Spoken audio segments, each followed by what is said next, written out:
On the afternoon of June 24, 1944, Flight Lieutenant David "Pop" Hornell is flying his Catalina patrol plane over the stormy Norwegian Sea. Everything feels routine until the port gunner suddenly shouts, "On the left!" Hornell turns his head and sees a German U-boat on the surface.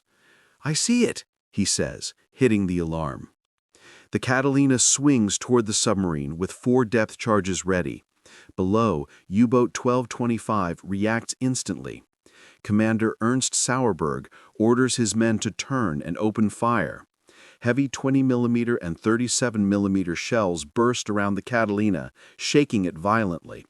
Hornell tells radio operator Sidney Cole to call base, but a shell explodes in the radio room, wounding Cole and destroying the equipment.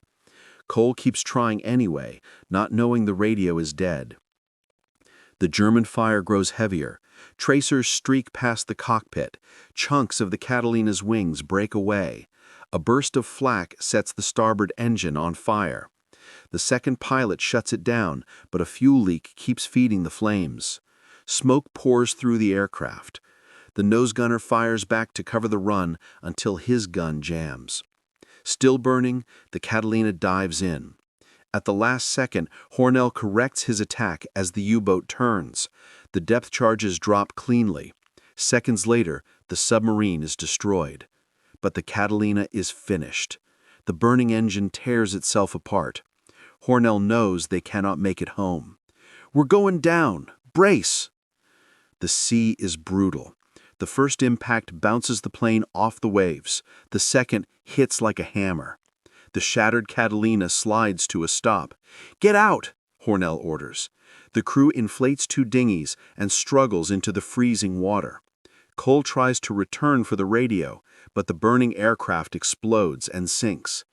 One dinghy is leaking, the other drifts away with Laurent still inside. The men paddle toward him, but a wave flips the small raft. They pull Laurent out, but now only one damaged dinghy remains. Hornell and 2 others stay in the icy water to give the others space. "Rescue will come soon," he says, not knowing no message was ever sent. Hours pass. Hornell rotates the men between the dinghy and the sea, keeping them alive.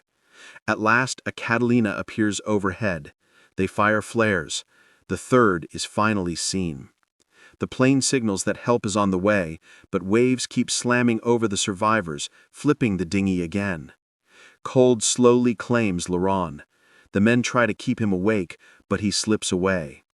Hornell lets his body drift off, heartbroken. The circling Catalina must leave when low on fuel.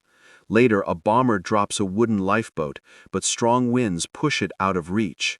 Nearly blind from salt water, Hornell tries to swim for it, but the others stop him. At last, in the darkness, a bright spotlight sweeps across the waves. The rescue boat has arrived.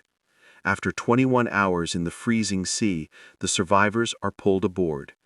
Hornell watches his crew being saved, smiles faintly, and closes his last eye. Because of his courage, 5 men survived. Hornell was later awarded the Victoria Cross.